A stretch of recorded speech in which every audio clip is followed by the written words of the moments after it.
Era hermosa la mañana, era el día de los reyes. Las sonrisas infantiles, mundo pure mañasay. Cada cual con el obsequio que el mago les hiciera. Por ser bueno y obediente, años Apucay. Mas un niño era pobre, también bueno y obediente. Al no serle obsequiado, hice un niño por andú.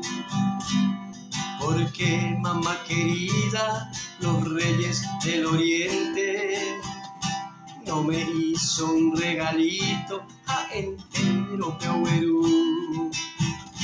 Yo, mamita, soy más bueno que Antonio y Andresito, y de muchos amiguitos Añemboé, Guaytebé. Qué malos son los reyes, no me trajo ni un autito. Comprame na mamita, hay importante cosa a ver.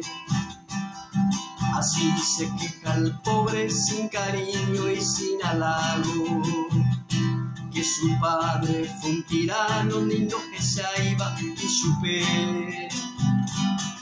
Y esa terrible orfandad no tiene sus reyes magos, que le haga un regalito el 6 de enero, ya ve.